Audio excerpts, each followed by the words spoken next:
Can you hear me?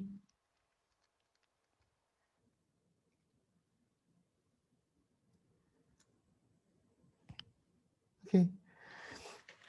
Thank you for answering. So, finally, I'm back to my office, so I can teach in my office. But the bad news is that the coronavirus is spreading more rapidly recently. So I think it's not a good situation because the weather, it is getting colder, and then so that means the weather is changing, and then that means the virus can spread more quickly and widely. It's not a good situation, but I hope everyone stay healthy during this uncommon and then abnormal some period. So please be safe and please stay healthy. So in the previous class, I discussed about the exceptions in the pipeline processor design. Also, I explained about the last design assignment. So the last design is the lab design lab number 4. So in the design lab number 4, you are requested to design pipeline processor. So I said that, so in the beginning of this course, I said the most important part in this course is the pipelining and the memory hierarchy. So that is actually the essential part in the computer processor and then the computer systems. So this computer pipelining, that is the part of CPU core and then memory hierarchy. So we will learn about the memory hierarchy and memory system in chapter 5. So memory system is also very critical in the computer system because the performance of a memory system determines the overall performance of computer system. So that's very important. Also core, the CPU core is also important because this CPU core, so in the chapter 4, we learned about the processor that is CPU core. It's also called the CPU core. So this CPU core is a brain of computer system. So that means this core receives every instruction from memory and I/O devices and also some operating system. And then all instructions are executed by this computer processor or core. So pipelining and then processor design is also very critical in this course. Okay. So also as I mentioned, I recommend you to start this lab assignment number 4 as quickly as possible. So start quickly because it may take a long time, but I believe design is not complex. The design, so you need to just fill some missing part in the top design of the pipeline processor, but the verification matters. So that means you may consume some long time verifying your design.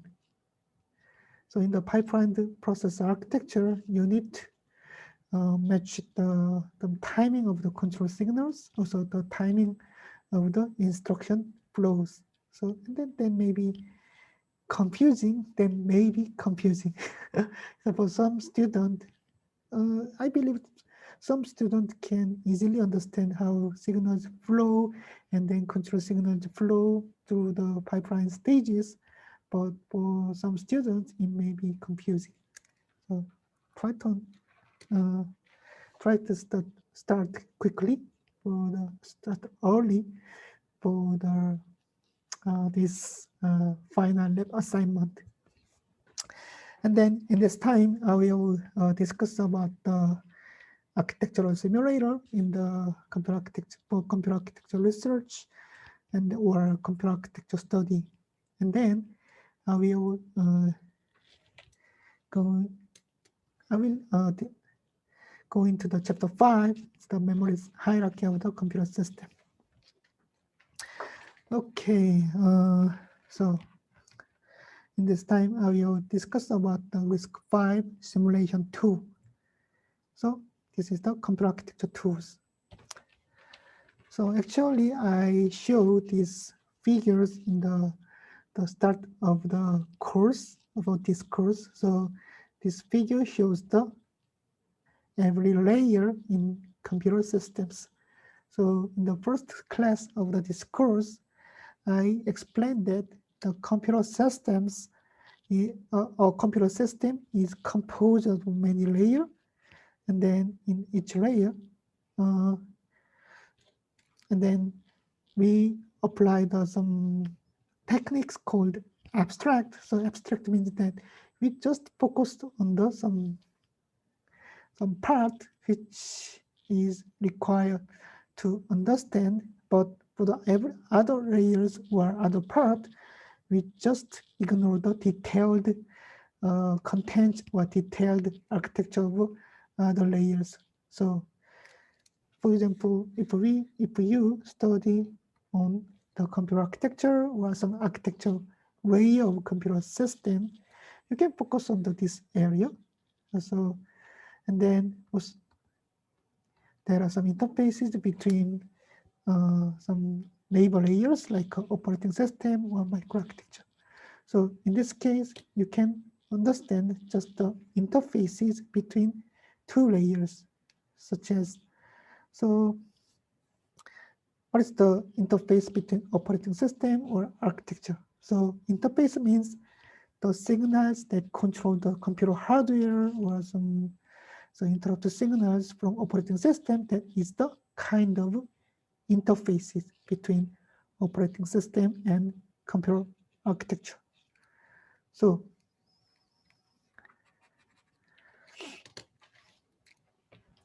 in the abstraction, for the abstraction, we just hide the details that is not needed to understand.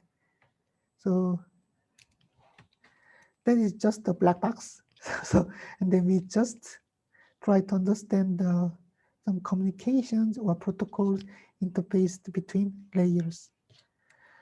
Then the problem is, so let us assume that you are working on this computer architecture field, and then you want to add your new idea. It's a very good idea in the computer architecture design or computer processor design, and then some new memory architecture of the computer system. So how can we add this idea? So this is the computer system.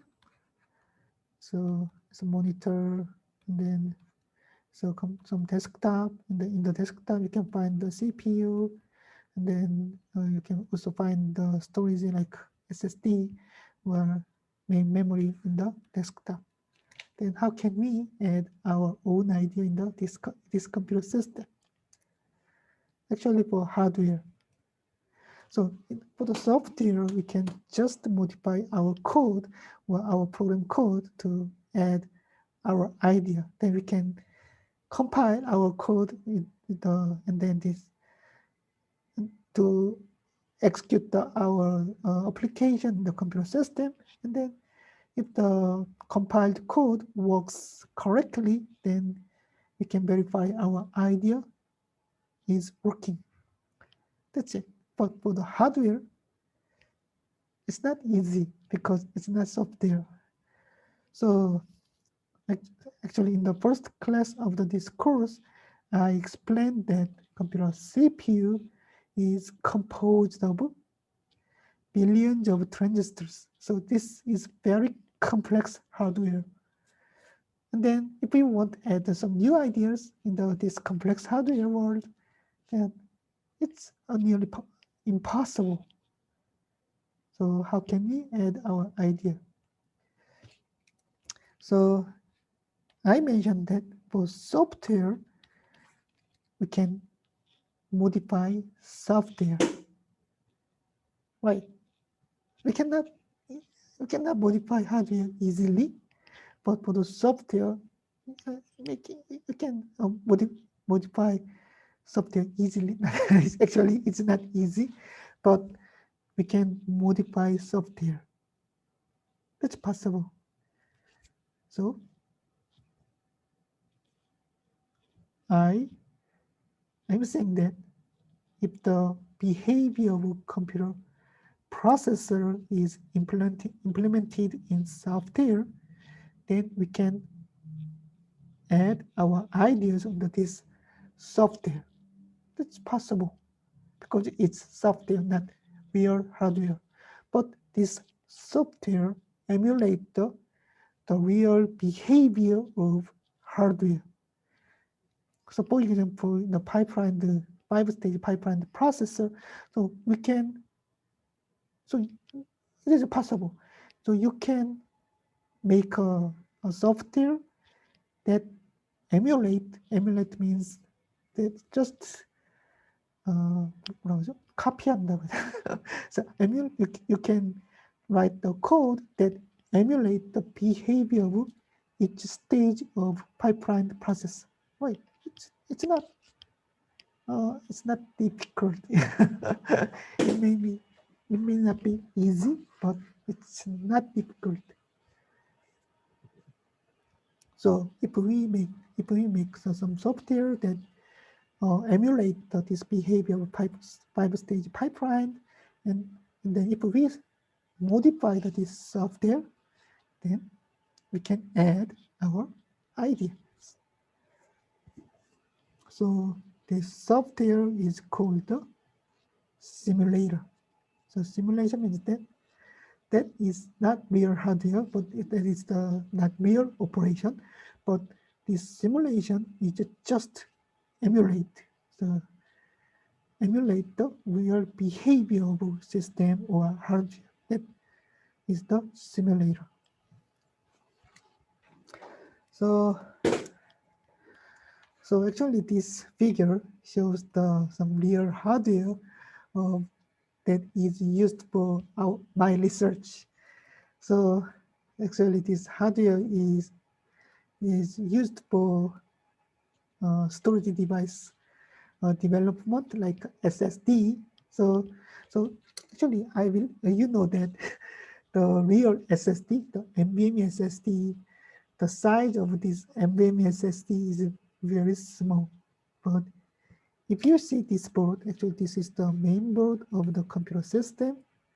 This is a real ATX size main board. And then on the PCI bus of this main board, you can find the very big board.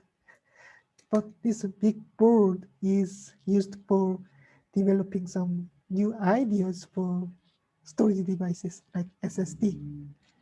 So it's also possible that we can manufacture some real board or real hardware, and then this hardware is programmable.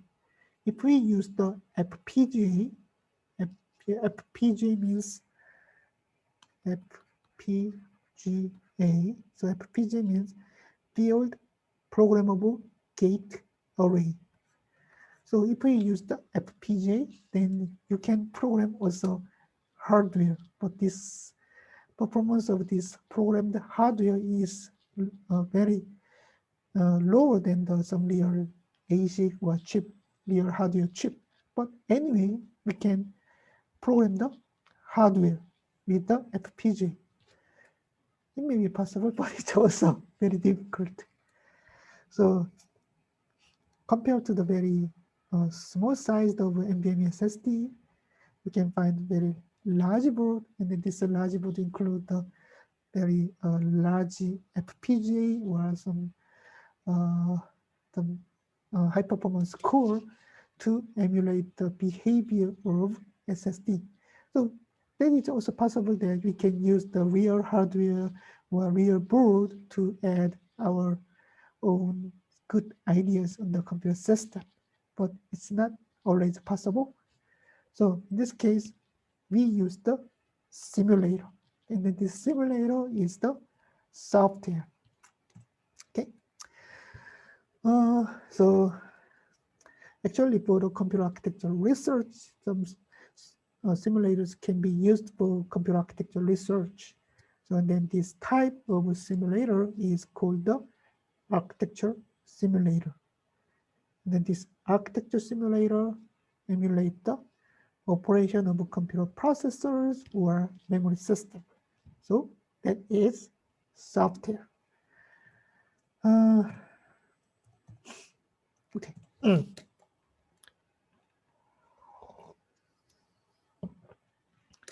In chapter 2, we learned about the instruction of RISC-V. So we learned. So in the chapter 2, we learned which instruction is defined for RISC-V processor, and then also we learned the behavior or definition of RISC-V instructions. So for example, we add instruction x1, x2, x3. So I believe everyone knows the meaning of this RISC-V instruction. So that means the behavior of this instruction is defined. The problem is that we don't have any RISC-V computers, and recently the RISC-V computers were developed, but this computer is only available in United States. So, and then this is not a commercial computer system. So and then this computer system is used for research or study. Anyway, we don't have any RISC-V computers. That's the problem. So if we, even if we write the RISC-V assembly code, so we cannot verify our code. So how can we verify our assembly code in the that support the RISC-V ISA?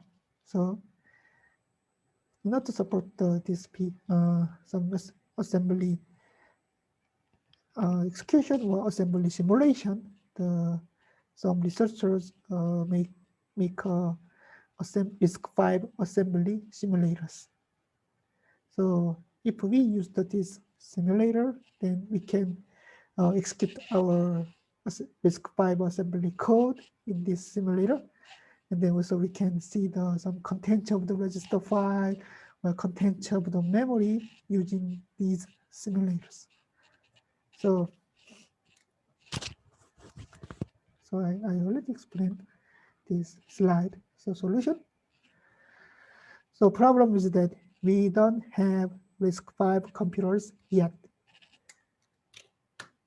We have x86 systems, but we don't have any RISC-V computers. So what is the solution? So we can use cross compiler. So cross compiler means that. So actually, so if there is x86 CPU, then if we use the compiler on this x86 CPU, then this compiler translates our high-level language with the x86 assembly code and machine code. But we need the RISC-V assembly code. So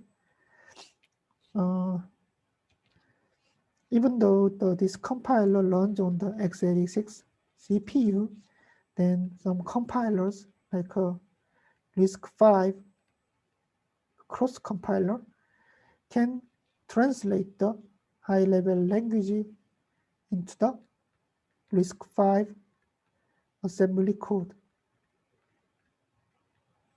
and RISC-V binary code. That means machine code translate from the high-level language like C, because Python is the interpreter language. So this question, if the RISC-V binary is generated, then can we execute this RISC-V binary on the x86 CPU?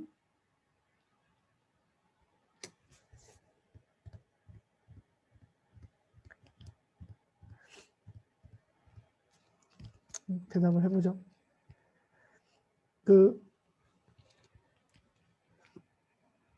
So this type of compiler is called the cross compiler. That means this cross compiler generates the different type of ISA assembly code or binary code in the some different computer system. Like so, if we use the RISC-V cross compiler, then this cross compiler can generate the RISC-V binary code in the x86 CPU, like a desktop or a normal desktop or laptop. Then this generated binary code can be executed on the x86 CPU. 가능할까요? Yes or no?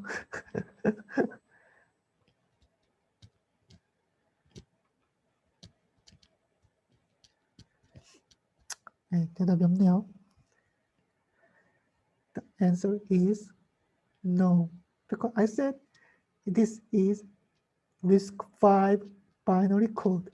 So that means this code includes the RISC-V machine code, machine instructions. So these machine instructions cannot be executed on x86 CPUs. Also, it cannot be executed on ARM CPUs because ISA is different. But why do we need a cross compiler? So this cross compiler can generate the assembly code from the high-level language. So this cross compiler can generate the RISC-V assembly code from the high-level language on the x86 CPU. So that means if we write the C code, and then we can translate this C code into the RISC-V assembly code using the cross compiler. Also, we don't have any RISC-V computer system, but we can virtualize this RISC-V computer system on the x86 CPU. So I believe many students know about the VirtualBox or VMware or Parallels in Apple's computer system. It's a MacBook, Mac systems. So VMware, VirtualBox, or Parallels. So what is this software? This software is the virtualization software. So that means this is the computer hardware, but this virtual, this is called the hypervisor actually. So this virtualization software emulate this hardware system on the real hardware. So that means the operating system, this operating system is called the guest operating system. This guest operating system can run on this virtualization environment, like a VirtualBox or VMware. So that means we can run many different operating system on this virtualization software. That's right, that's possible. So if you use the Parallels, then you can run Windows operating system on your Mac, Apple, MacBook, Mac Pro, or Mac system, right?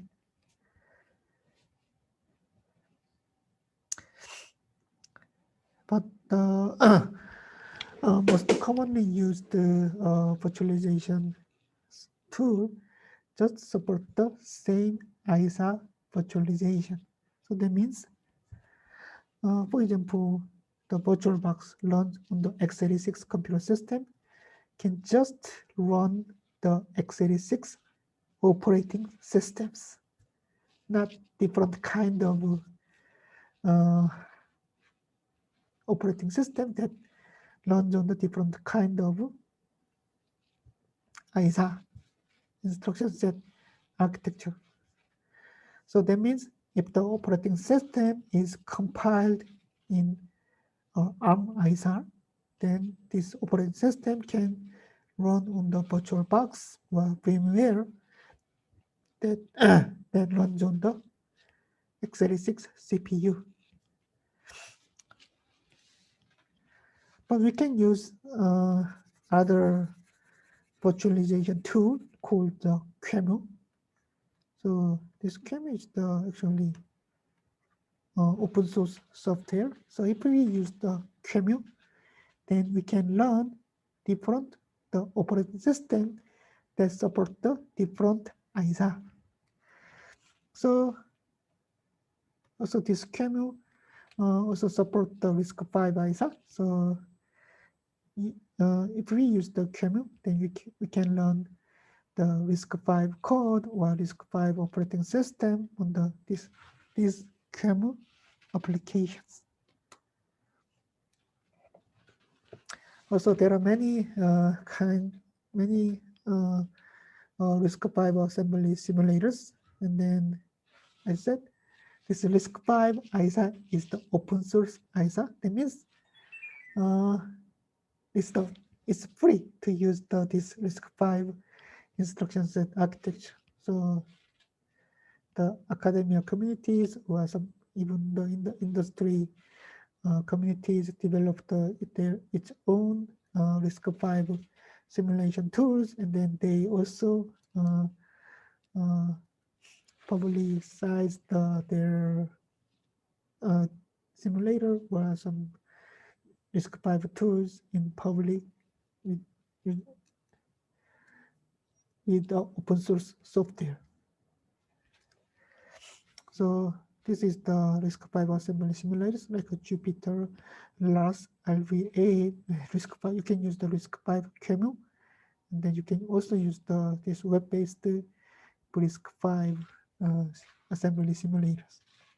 So if you are interested, then you can visit this website or GitHub repository. Then you can download this simulator, and then you can run the RISC-V assembly simulators. Okay. This is the screenshot of Jupyter. So it's very comfortable, convenient. That means if you write the RISC-V assembly code like this, then this simulator just execute the instructions line by line. Also, this simulator shows the content of the register file or memory when for the line by line execution. Okay, it's very convenient too. Okay. Also, we can use the graphical architecture simulators. So, and then this simulator is this is the actually I found this simulator on the GitHub. Then this simulator is called the RIPE. Then this RIPE can run the RISC-V assembly code, and then this simulator shows some execution of the instructions in the some graphical environment. So I captured some readme. I captured this RIPES 2. So as you can see, you can find it's very similar to the 5-stage pipeline processor we learned in the class. Right. So if you use this tool, then I think you can understand more easily the architecture of the RISC-V processors. So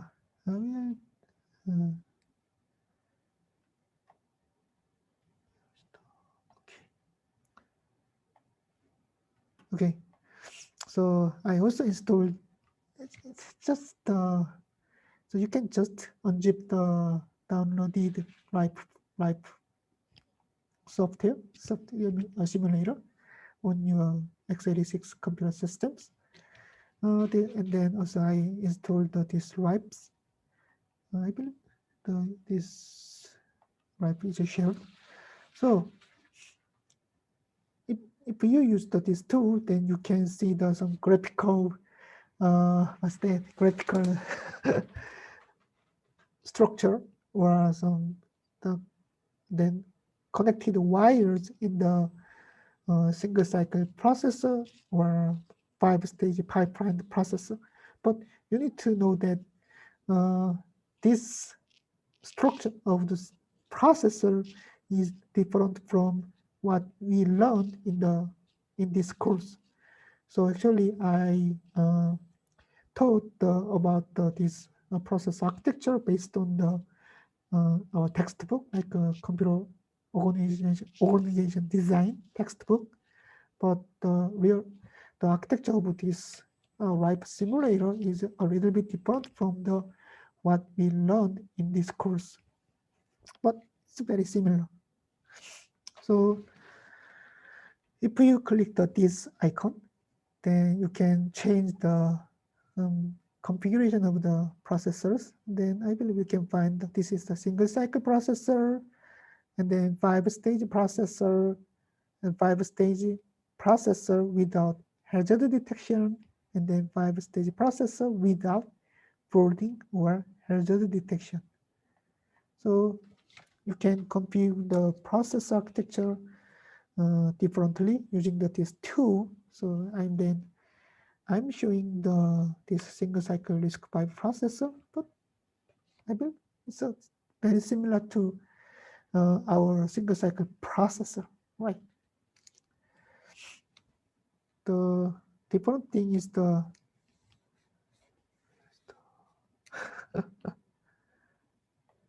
annotation tool. So only difference is branch instruction.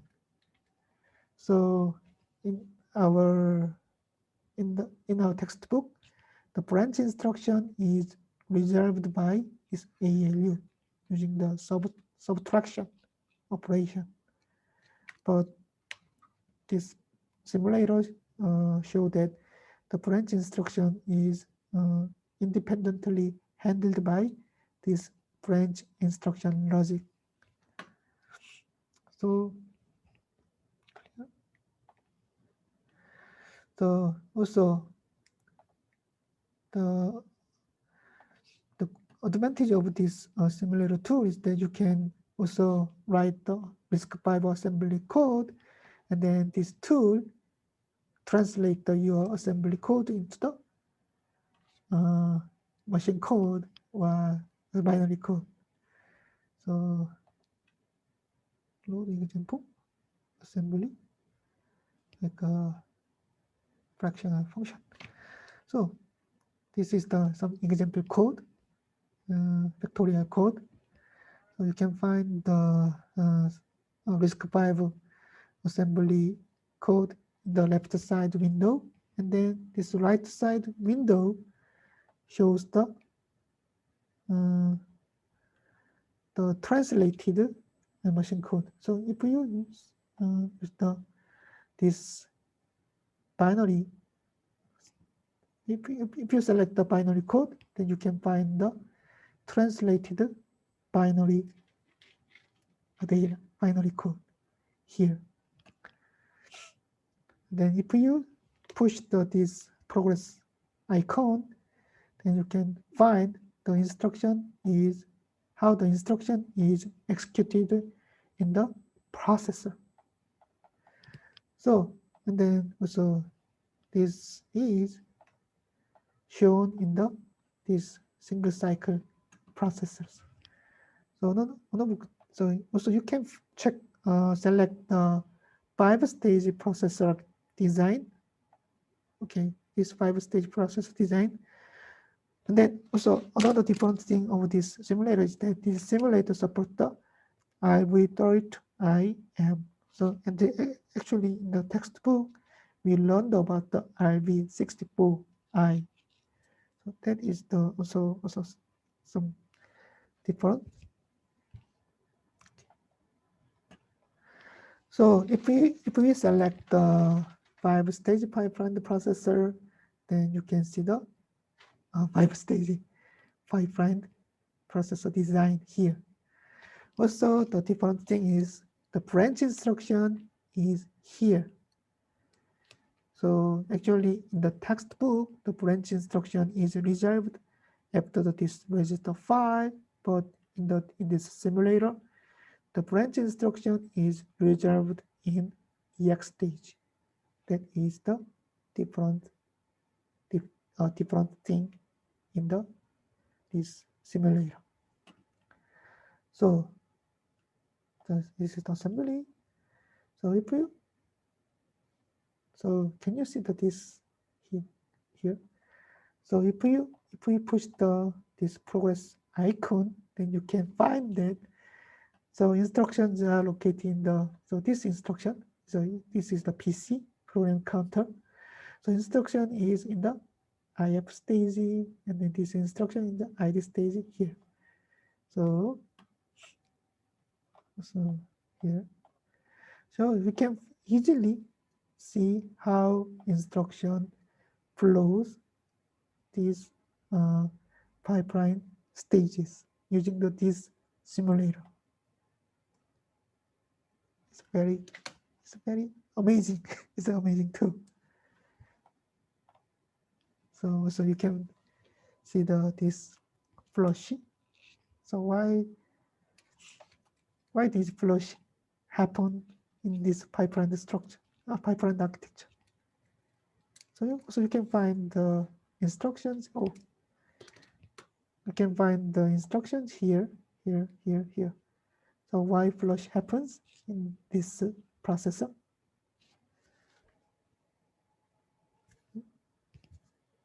그렇죠? Right. This is the jump instruction. So branch instruction, jump instruction. So and then jump instruction is executed in EX stage. That means so if this jump instruction is executed, then we need to flush the following 2 stages: instruction fetch and then instruction decoding. That's why we can find NOP or flushy in these pipeline stages. But you need to note that this pipeline architecture is different from what we learned in the textbook. So in the textbook, we learned that the branch instruction can be reserved in ID stage, not EX stage. So you need to also note that this architecture processor design is a little bit different. But I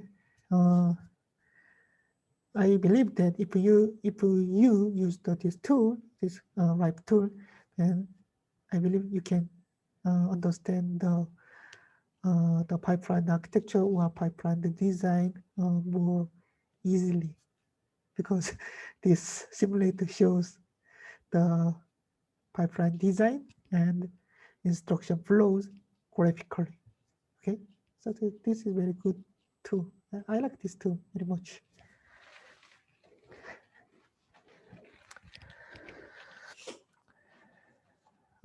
Also, you can find the content of the registry file here.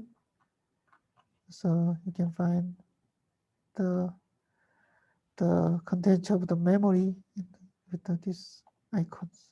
Okay. So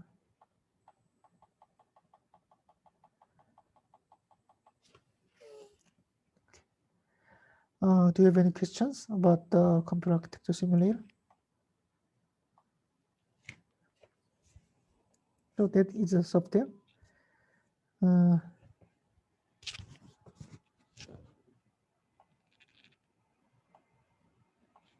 So that is the software. Then, so we can use this a good simulator tool for our study or our research. Okay. Okay. Then.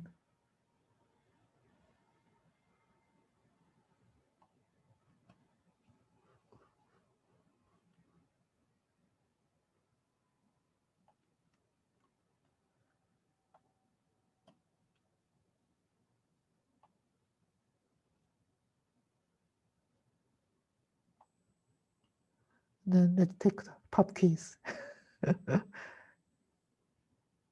So we did not take pub keys for a long time, but I think sometimes we need to take the pub keys for recommending students to attend this online course, online lecture. So this is the pub keys for the today's class. Then I will generate. Okay. I forgot to generate the pub keys section in the Blackboard. That's the problem. But just write down these answers in in your note, and then I will generate some pub keys assessment in the Blackboard after the class. So you can submit your answer in the Blackboard. So this is today's pub keys.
It's very simple, right?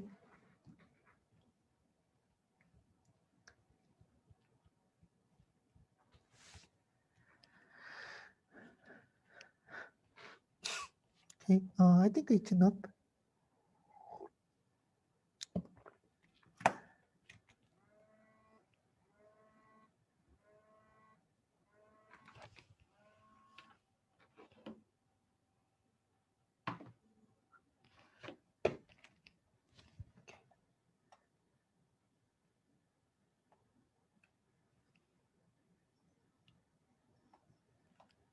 Okay, so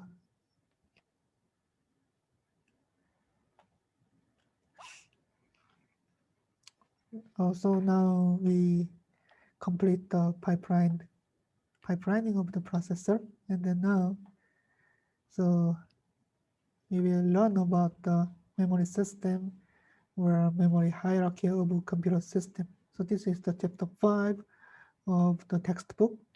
So And then, as I mentioned, this is also very important part in this course: pipelining, memory hierarchy, and instructions. So 3 important parts in this course. So actually, okay, yeah. So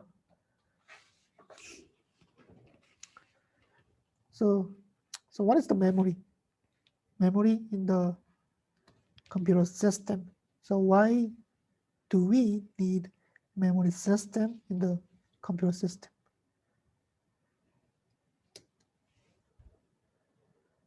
So memory is storage space for our user data.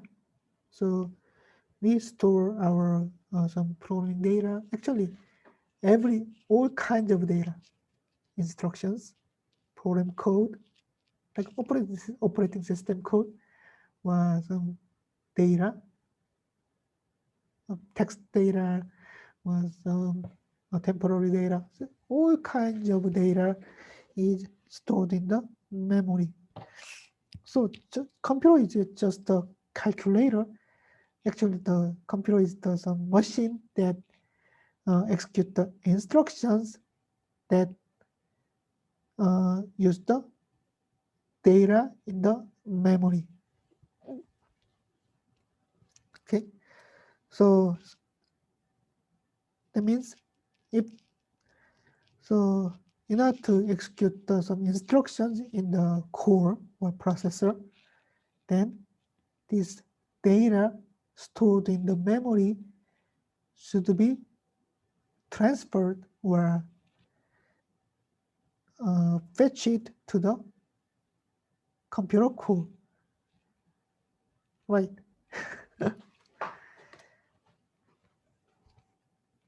Like add x1, x2, x3. So this is the execution, and these are the operands of this execution.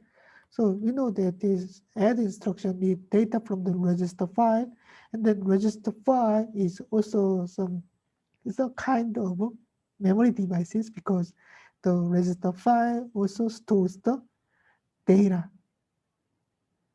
And then also we know that we use the load instruction to fetch data from main memory. So that means there are 2 kinds of memory. Actually, in the processor, we learned different types of memory already, because register file is also memory, because we can store some temporary data or in the register file. Also, there are 2 different types of memory, like IMEM and DMEM, like instruction memory and data memory. So that means the instructions are stored in the instruction memory, and then data is stored in the data memory. So actually, in the processor part, we already learned 3 different kinds of memory: register file, instruction memory, and data memory. But we learn more about this different level of the memory. So I mentioned different levels. So that's why this memory system is called the memory hierarchy. So hierarchy means 계층 구조 in Korean. So actually, when we use this hierarchy terminology, that means this hierarchy means just like some old like 계층 구조. It represents some old level of the people, like a king, or under the king there is the 귀족이야 그런 거죠. Some different levels, and then normal people and slaves. So this is the kind of hierarchy. So in the computer system, different types of memory is employed in the computer system, and then these different levels of memory is called the memory hierarchy. So we will learn about this memory hierarchy in the chapter 5. Okay, this is the introduction part of the memory system. So let's talk about the locality. So actually this locality is the very critical property of our data, real data. So locality is translated in Korean something like 지역성, but how can you understand the locality? So locality means that some data or some event is found or event happens in the in local level, not global level. So that is the locality. So the memory hierarchy exploit this locality in our data. So this locality means program, our some normal application access the small portion, just a small portion. That is the some local level of their address space at any time. What does that mean?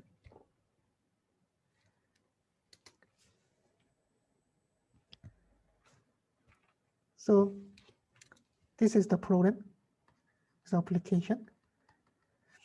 So this application just access the small group of data, and then usually this small group of data is accessed repeatedly, or if some data is accessed, then the neighbor data or close data is accessed by application. That is the property of locality. So I said some data is repeatedly accessed. So then this property is called the temporal locality. So temporal means that it's the kind of time-based property. So that means if the one data, a certain data is accessed by program, this same data can be accessed in the future. And then this locality is called the temporal locality. And then also there are different kinds of locality. There is the spatial locality. So that means if some data is accessed by the application or program, then with high probability, this program can access the neighbor data, like here. That is called the spatial locality. So I said this locality property of locality is very important because the memory hierarchy is designed considering this temporal locality and spatial locality. So temporal locality means that the same data is repeatedly accessed by program. So we can easily find this example of this temporal locality. What is this? Loop iteration. When the loop is repeatedly executed by computer processor, so that means the instructions in the loop is repeatedly requested by computer processor. So I said that instruction is also kind of data. And then this instruction is stored in the instruction memory. So if the loop is repeatedly accessed, the same data, same instruction is repeatedly accessed. Also, we can find this temporal locality example in our normal code. If we use some variable like a, int a in the code, like a constant variable or constant values, then we know that these constant values or global parameters are repeatedly used by programs. So that is the also example of temporal locality.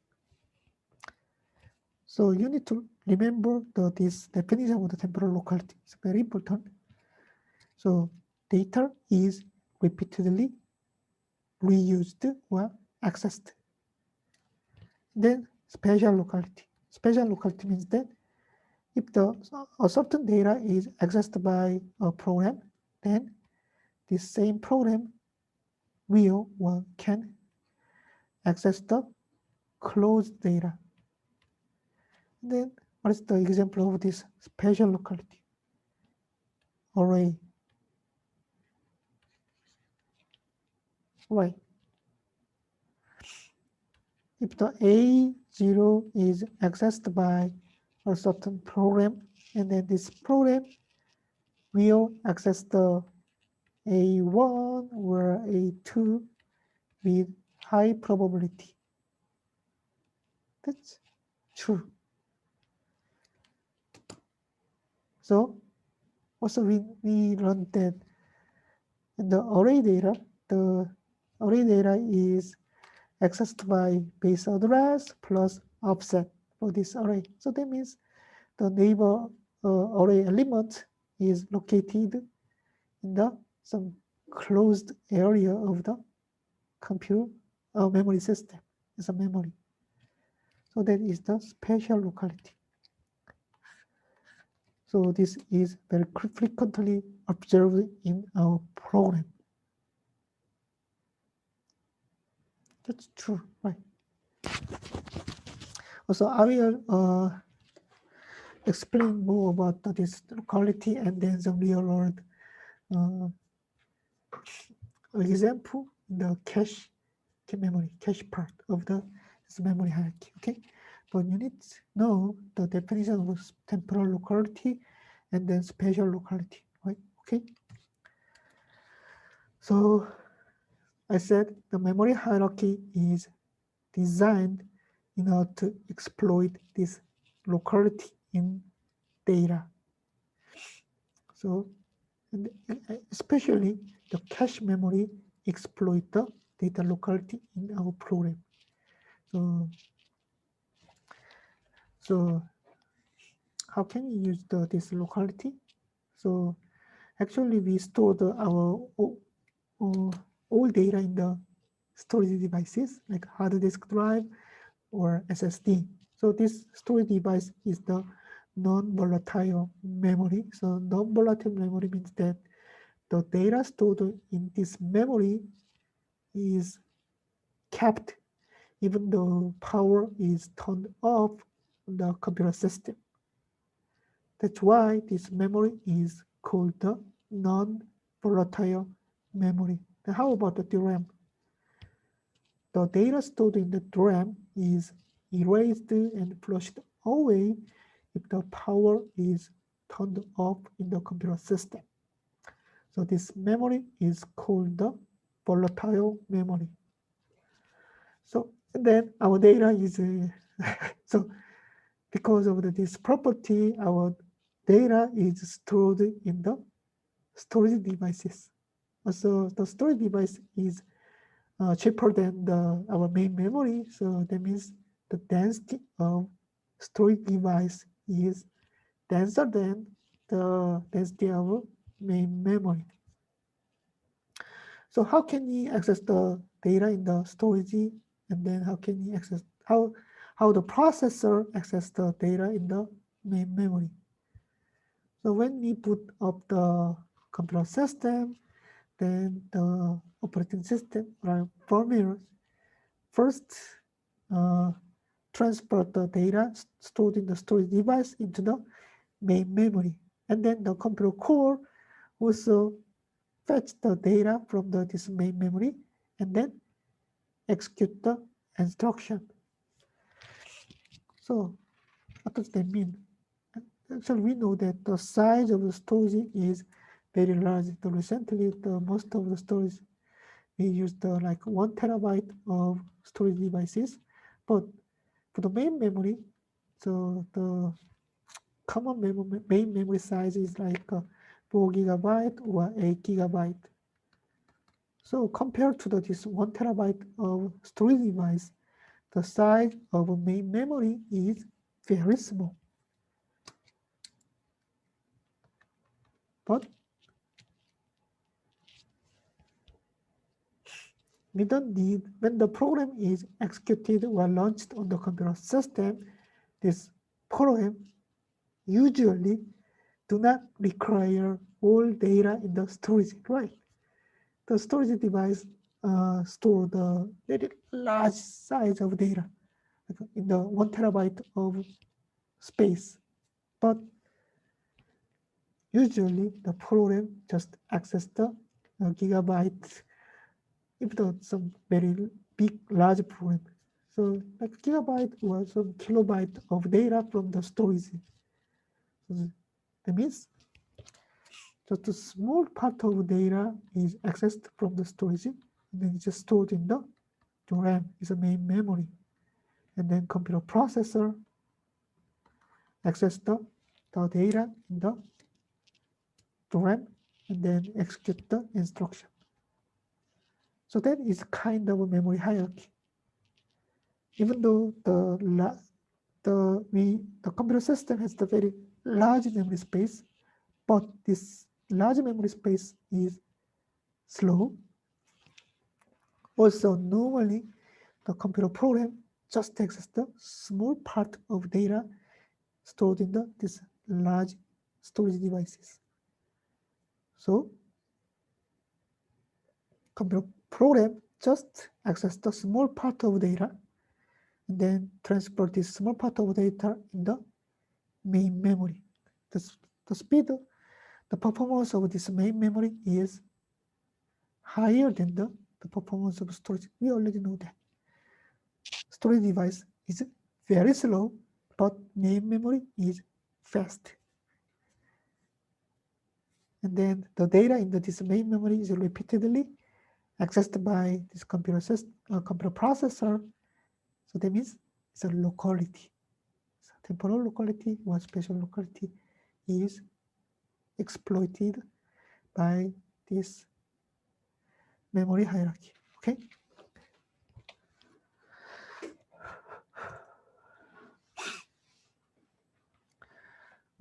Also, this memory hierarchy has the multiple levels, like as shown in this figure. So actually, this memory hierarchy is composed. This is the processor, and then the memory system, which is closest to this processor, is the register file. So register file is very fast, and then the size is very small, and then you can find the instruction memory and data memory in the processor, and then actually this instruction memory and then data memory is called the Leveron cache. So just name, and then also the cache has the multiple levels like level 2, level 3, and then also you can find the DRAM is the main memory, and then under the DRAM there is the storage like HDD or SSD. So this is the different levels of memory system, and then this different levels of memory system is called the memory hierarchy. The upper level of the memory hierarchy is located to the, is close to the processor. So that means the register file is the closest memory in the computer system. The closest is closest to the processor, right? So this is the upper level, this is the lower level. And then upper level memory is located close to the processor. That means the processor first try to find the data in the upper level memory. So actually the register file is managed by programmers, right, or compilers. So the register file is, but the other levels of memory unit is managed by computer hardware. That means level 1 cache, level 2 or level 3 caches, or the DRAM memories are managed by computer hardware. So in this hierarchy, the upper level memory, such as the instruction memory and data memory, the computer processor just try to find the required data in the upper level memory. Then if data is found in this upper level memory, then this event is called the hit.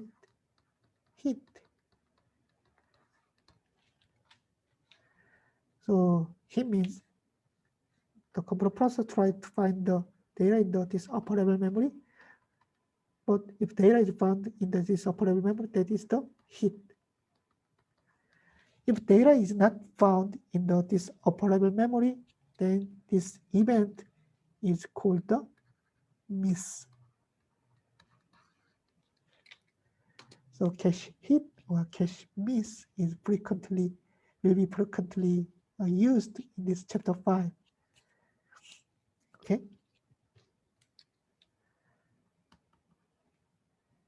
So data exists in memory, that is hit, not found in the memory, that is miss.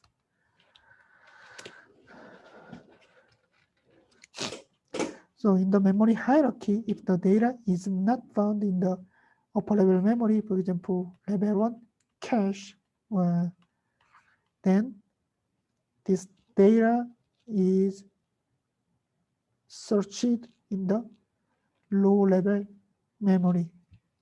So if data is not found in the level 1 cache, then computer system or computer hardware try to find this requested data in the level 2 cache.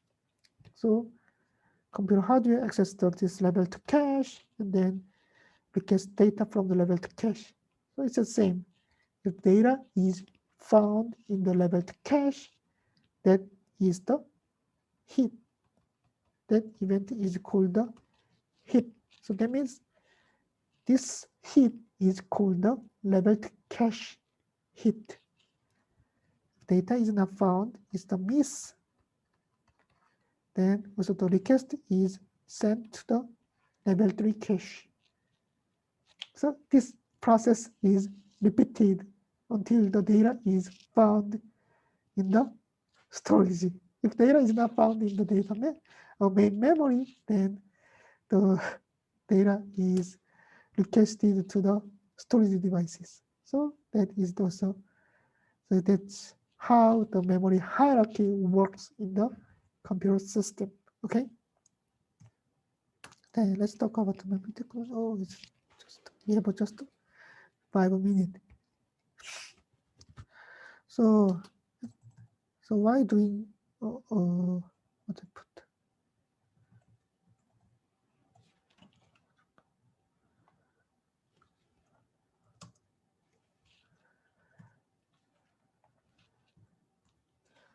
So why do we use the different levels of the memory? Because the memory has the diverged properties in performance and density, also cost. So I said that the register file is the fastest memory, and then but the size of this register file is very small. How about the level 1 cache?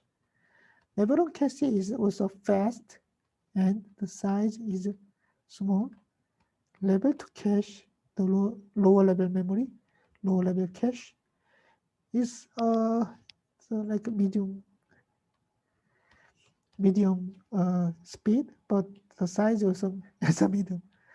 How about the DRAM? So we know that DRAM is faster than the storage, but compared to this level of cache memory, the performance of DRAM is very low.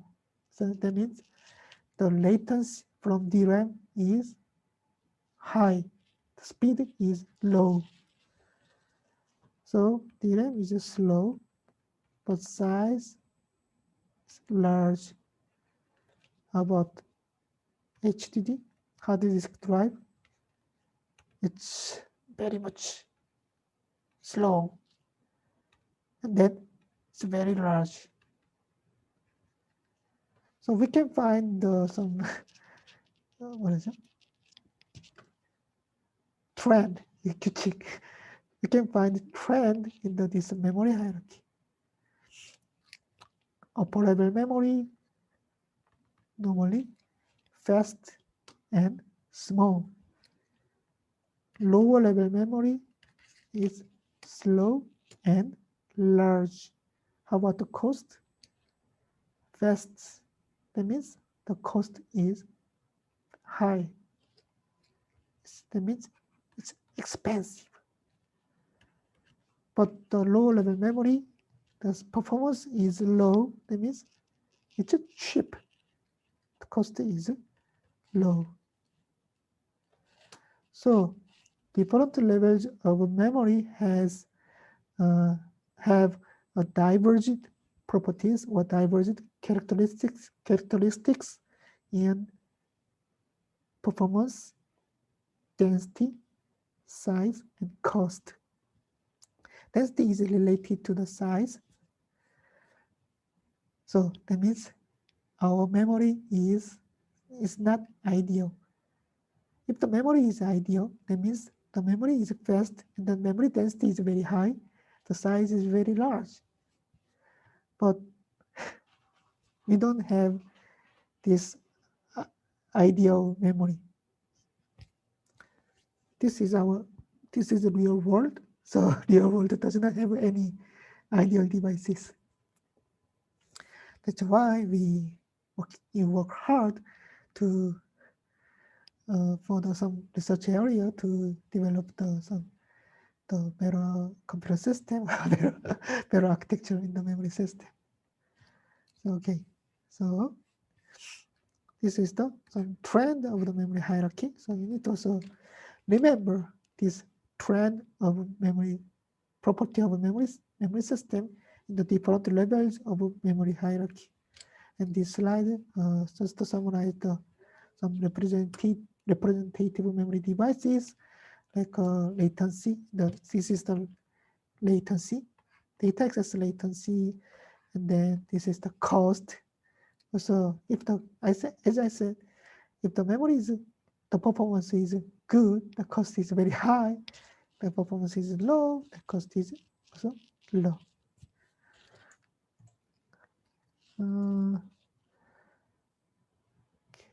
I believe you need to stop here. Oh, so a little bit slow. So, okay, okay. So I'll stop here. But in the today's class, we discussed a very important concept or important topics in the memory hierarchy or memory system. So you need to remember the locality of data in the computer system or applications. Also, the memory system has the memory hierarchy. That means the memory units or memory systems is composed of different levels of memory component or memory devices. And then that is because different kinds of memory device has the divergent characteristics in performance, density and cost. That's why we designed the memory hierarchy in the computer system. Okay. I will also post the homework assignment for chapter 4, the processor design or processor architecture, the Blackboard. Today is today evening. Okay. Do you have any questions?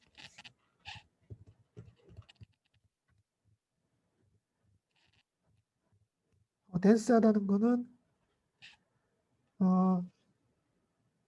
그러니까는 유닛 에어리어, 그러니까는 똑같은 에어리어에 저장되는 데이터의 사이즈가 크다는 겁니다. 그러니까는 뭐 예를 들어서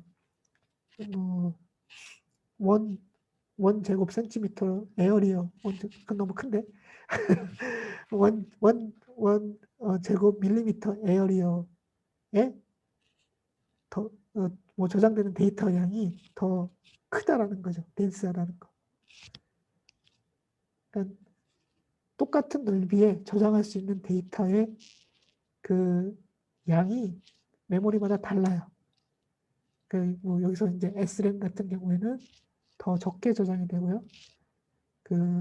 뭐랄까 디스크나 플래시 메모리 SSD에서는 그런 데는 그 똑같은 에어리어 안에 더 많은 데이터를 저장할 수 있는 거죠. 그러니까는 우리가 이제 SSD, NVMe SSD 뜯어보면 뭐 NVMe SSD 그냥 그 칩으로 이루어져 있잖아요. 근데 그 칩 안에 지금 막 1TB, 뭐 이분 2TB 데이터가 저장이 될 수가 있는 거잖아요. 그거 말하는 거죠. D램도 보면은 우리가 DIMM 뜯어서 보면은 다 칩으로 이루어져 있죠. 그 똑같은 칩 에어리어 안에 저장할 수 있는 데이터의 양이 메모리마다 다르다는 거고, 그 메모리가 데이터가 더 많이 저장되면 이게 또 덴스하다는 거죠. 됐나요? Any other questions?